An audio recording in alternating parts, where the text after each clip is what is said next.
Hi Cancer, welcome to your December 2021 Tarot Scope with me, Raphael from Reydiant Reality. It's an absolute pleasure to have you. Thank you so much for being here. Thank you so much for joining me. Quick note, my readings are for your sun, moon and ascendant signs. So whether you're a sun, moon or rising sign Cancer, this is for you. And I always advise that you watch all three to get a clearer and more complete picture of how they're going to speak to you. With that said, remember they are general readings. Not everything's going to resonate with everybody, and that is just fine. You should always use your own discernment. Before we start, as always, I would like to bless my decks of cards with all forms of love, light, peace, prosperity and abundance. And I pray that the messages that come through are ultimately clear and concise, and they help you on your path to your highest vibrational good. So for your month ahead and your actions and interactions with the world at large, this month you get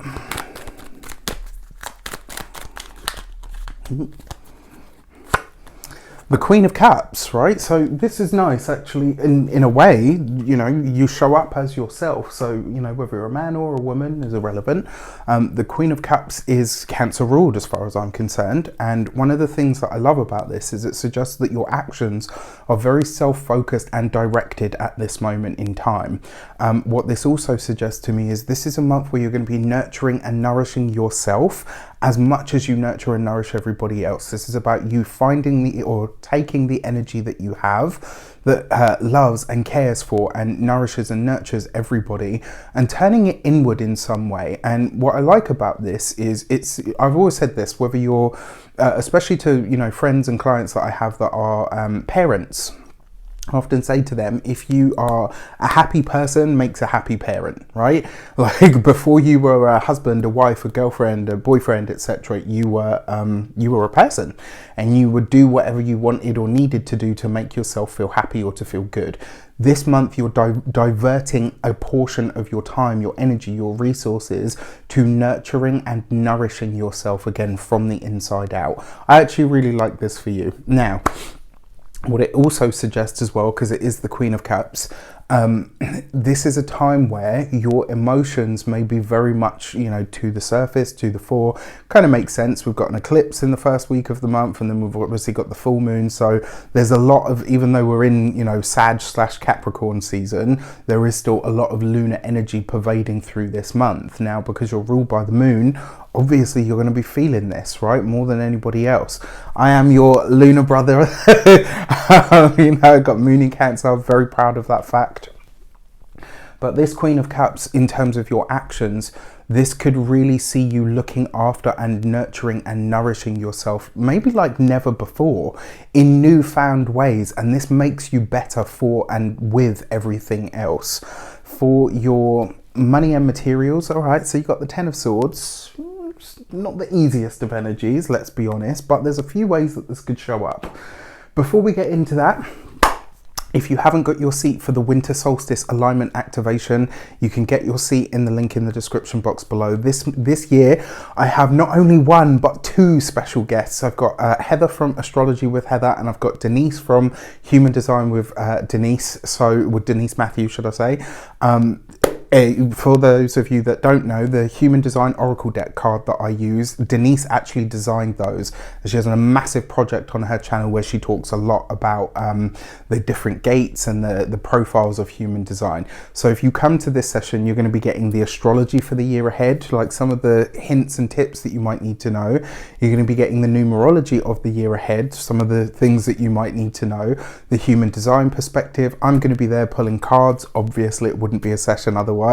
And on top of that, we will be looking at, so I'll be doing an FLP session, which is like a guided visualization and a projection into the new year to see what you might need to know and what you might need to sidestep.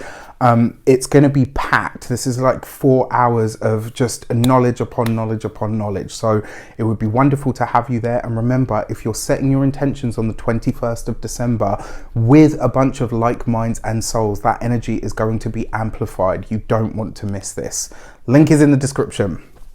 Thank you. So for the Ten of Swords, when it comes to your money, your materials and your finances, one of the things that I will say to you is this could be the month where some of you clear a debt, right? It doesn't have to be like, oh my gosh, doom and gloom, you know, the worst thing ever is going to happen, Ten of Swords.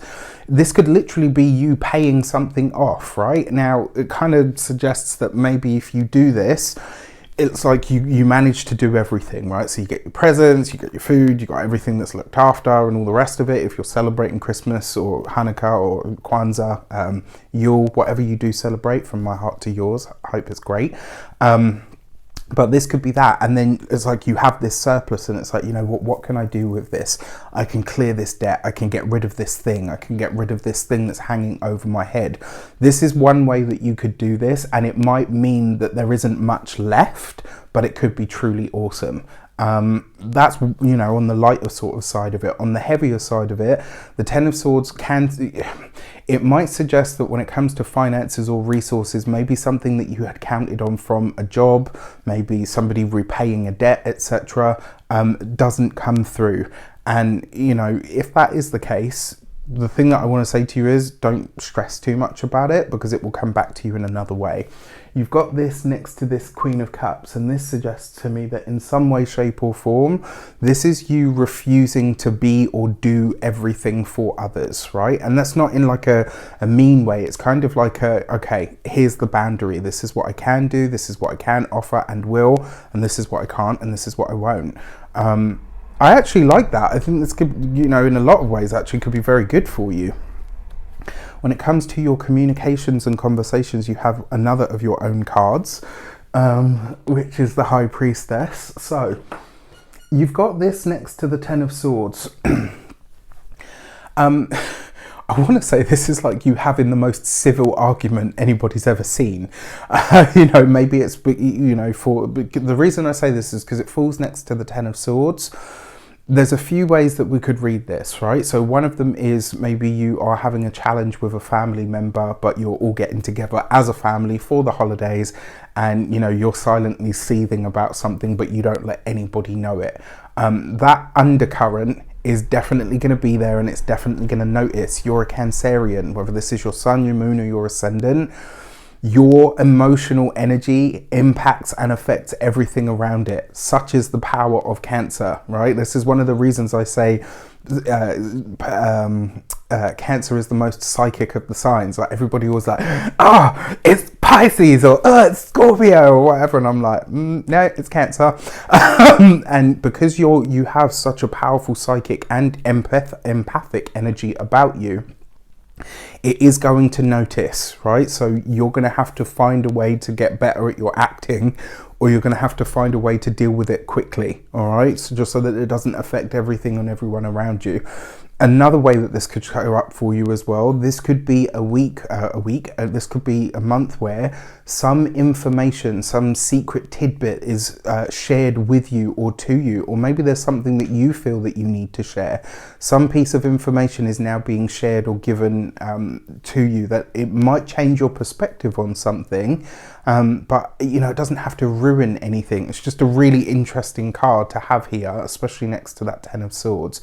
I will say, if, like I said, if you're, that maybe for some of you as well, this is you saying to a friend or a family member, like, I can't keep supporting you financially, or, you know, it could be a conversation like that. But whatever it is, you are doing your best to insulate it. I just, you know, if there are people that are sensitive to vibes, it's going to come across. Such is your power. For your heart and half, or your love and relations, you've got the Justice card.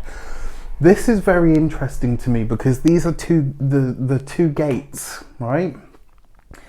The Justice card is 11. We don't simplify master numbers, but here we do. And, you know, 11, 1 and 1 is 2, which is the High Priestess. And these represent the inner and the outer realms. This could be, interestingly enough, for some of you, you could be having very interesting conversations about partnerships, marriages, relationships around this time.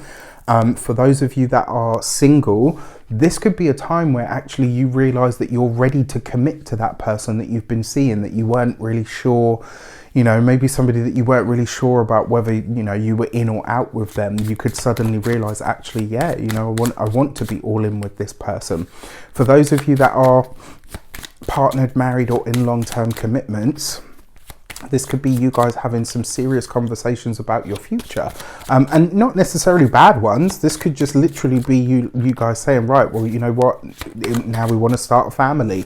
If you already have kids, maybe this is the time where you decide, actually, we don't want any more. Like, whatever conversation you're having, it is one that's serious, and it's one about your future. It doesn't have to, when I say serious, it doesn't have to be doom and gloom. You know, it could just be, where do we go from here? Like, what is next?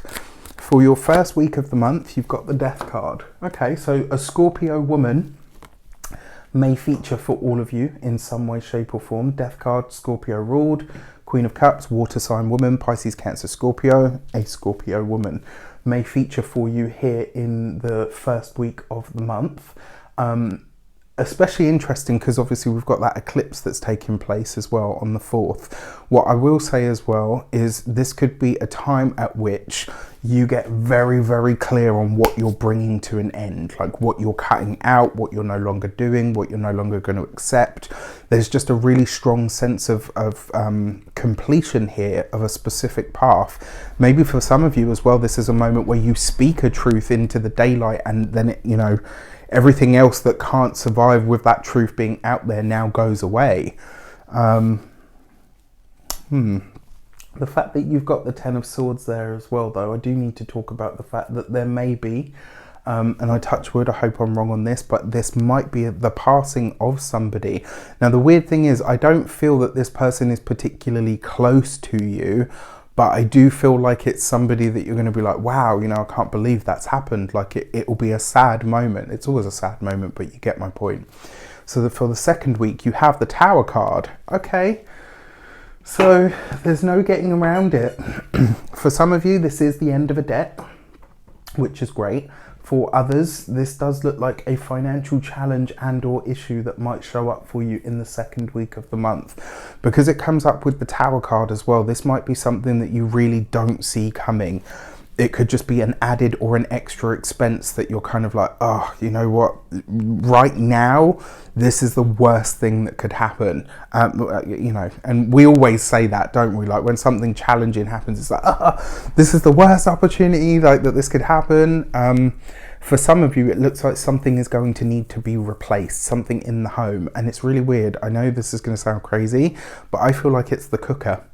I feel like it's, you know, whatever you cook on, whatever you make your food with, etc. Like, I feel like that's the thing that's likely to need to be replaced. I don't know why, but that's just the feeling that I get. For your third week of the month, you have the Star card. Finally. Right, there's a break in the case. Blimey. Now, whatever you do or don't celebrate, whether it's Hanukkah, Christmas, Kwanzaa, Yule, just like me, I wish you an amazing one, and I truly hope from my heart to yours that you have a wonderful holiday season. It looks like your bubble of the holidays absolutely will be that. There is a lot of love here, and you know, with that High Priestess, I think a lot of it is like, something about this suggests that it will be low key. So that, you know, and if something is low key, it doesn't have to be yeah, well, you know what I mean. Now, the fact that you've got the Star card here as well suggests that whatever these challenges or issues are, they're short-lived, right? There is light at the end of the tunnel. They won't last, and they won't carry over into the holiday season. So you're good on that front. What this could also be, because you've got this right next to the Tower card, watch out for your phones, your electricals. Watch out for, you know, anything to do with electricity, basically, especially if it's something that you use for your work, i.e. at the moment I'm using the iPad, or, you know, your laptop or your PC, etc. You know, look out for those things around this time as well. But for the most part, I actually really like this. I will say this as well. It looks like there's someone or something working on your behalf behind the scenes that you may not be aware of, that you become aware of in the third week. So maybe somebody gives you a shout out, or, you know, sends loads of business your way, or, you know, helped you get a promotion that you're not, you know, that you're in line for or whatever. And it's like, you could see like, oh wow, you know what, this person's actually looking out for me. For your fourth week of the month, you've got the Sun card. All right. Okay, so like I said, you know, a little bit of a rocky start to the month, but it comes good here by the time we get to the end of it. Light, heat, blessings, joy, abundance. For those of you that are in relationships with someone. This could be a point at which it gets serious for those of you that are partnered, married, or in long-term commitments. I don't know, I just got to be honest with you. For those of you that are not planning to have children or not planning to have any more children, this might take you by surprise. So something to think about. For those of you that are single, yeah, I mean, I don't know. I just feel, because the sun card's next to the star, right? And then this is you speaking to somebody maybe in secret and not, you know, not letting anybody know, and it turning into or developing into something much bigger, much quicker than you expected, which could be really nice. All right, for the solar eclipse in Sagittarius, you have the gate 42 and closing. So this is going to be a grand culmination point for a lot of you. This card always says to me, it's not just about closing, it's literally about literally releasing an old chapter. So this Sagittarius eclipse at the beginning of the month on the 4th, I think this is really seeing you say to yourself, it's time to release this. And I talked about this with this combination. There is some aspect of self or some part of your life that you'll put into rest now. And I actually think that this could be a really good thing because it opens up so many other doors. And then the full moon, you have the gate 23 and assimilate, which is really nice, right? So what this talks about is the full moon is going to show you how to make a wish, a hope, a dream, a reality, right? So that full moon is really going to highlight to you how you make something real, how something goes from being a concept or an idea or even just as a desire. Like the steps, the action steps are going to show up for you. This could come through a conversation, it could come through a realization. For a lot of you, it might come through a dream, it might come through some sort of I almost want to say like otherworldly contact. That's one way that it could come up, but it could just as easily come through a mother, a sister, an aunt, a wife, a girlfriend, like through some prominent or important woman in your life. That full moon is going to reveal to you what the steps are, like maybe through a conversation with them. All right. With that said, I wish you an abundance of all of that good stuff. Have an amazing 2022. I really hope it is your best year yet. I truly hope you have a wonderful holiday season. And from my heart to yours, I just want to say a huge thank you for all of your support throughout this year and beyond. If you've been with me any longer, you guys know who you are. And it really, really does mean a lot that you've supported me and Radiant Reality in this way. I wish you all of the best. Take care, and I'll see you soon.